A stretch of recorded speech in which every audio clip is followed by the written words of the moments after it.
کسی اور کی زمین پر قبضہ کر کے اسے اپنے نام کرانا، اس کے جعلی کاغذات بنوا کر اسے فروخت کر دینا، ایسے کئی واقعات تو آپ روز سنتے ہوں گے، لیکن کیا آپ نے کبھی اس بارے میں سنا ہے کہ کسی نے اپنے ملک کی فضائی پٹی پر قبضہ کر کے اسے فروخت کر دیا ہو؟ اگر نہیں تو بھارت میں پیش آنے والی اس سنسنی خیز کہانی کے بارے میں آپ کو تفصیل سے بتاتے ہیں۔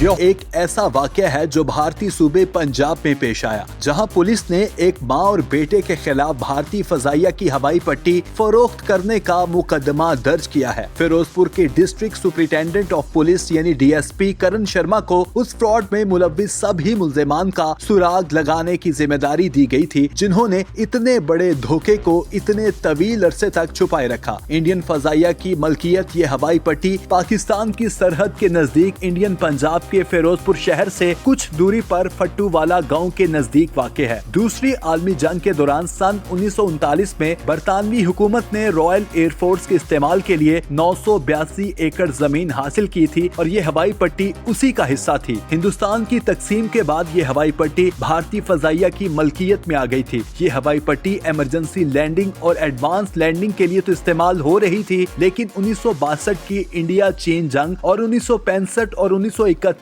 کی انڈیا پاکستان جنگ کے دوران بھی انڈین فضائیہ نے اس ہوائی پٹی کا استعمال کیا تھا۔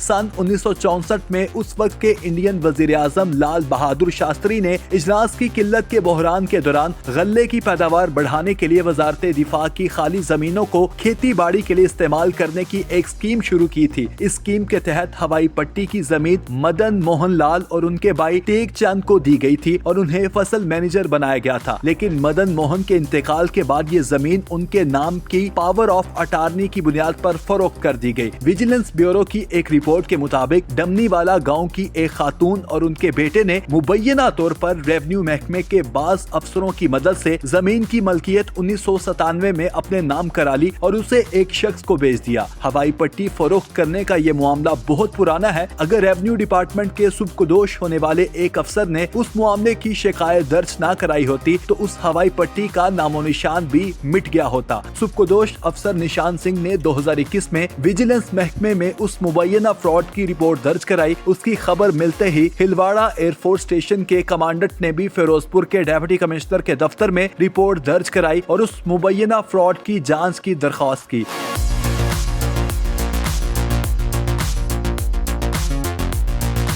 لیکن جب تفتیش میں کوئی پیش رفت نہ ہوئی تو انہوں نے Punjab and Haryana high court میں سن 2023 میں ایک پٹیشن داخل کی۔ عدالت نے فیروز پور کے ضلع کلیکٹر کو اس معاملے کی تفتیش 6 مہینے میں پوری کرنے کا حکم دیا تھا۔ کلیکٹر نے اپنی رپورٹ میں کہا کہ زمین اسی حالت میں ہے جس طرح وہ ریونیو ریکارڈ میں موجود ہے اور یہ کہ ہوائی پٹی اور ملحقہ زمین انڈین فضائیہ کے پاس ہے۔ نشان سنگھ اس رپورٹ سے مطمئن نہیں تھے۔ انہوں نے ہائی کورٹ میں ایک اور پٹیشن داخل کی اور کہا کہ اس رپورٹ میں حقائق کو چھپایا گیا اور مسخ کیا گیا ہے۔ انہوں نے مزید کہا کہ اس زمین کو 2001 میں بھی ایک پرائیویٹ شخص کے نام منتقل کیا گیا تھا۔ عدالت کے حکم سے ایک اور انکوائری کے بعد ہوائی پٹی اور ملحقہ زمین کو گزشتہ مئی میں وزارت دفاع کے حوالے کر دیا گیا۔ نشان سنگھ کا کہنا تھا کہ یہ زمین اور ہوائی پٹی جو تاریخی طور پر دفاعی استعمال کے لحاظ سے اہم ہے، دھوکہ دہی کے ذریعے فروخت کر دی گئی تھی۔ اس کی حقیقت مسلسل قانونی لڑائی اور دباؤ کے نتیجے میں سامنے آئی۔ ڈی ایس پی کرن شرما کا کہنا تھا کہ ویجیلنس محکمے میں نشان سنگھ کی شکایت کے بعد جو تفتیش کی گئی تھی اس کی بنیاد پر ماں بیٹے کے خلاف گڑھی پولیس اسٹیشن میں قانون کے تحت مقدمہ درج کر لیا گیا اور تفتیش کے لیے ملزموں کی تلاش کی جا رہی ہے۔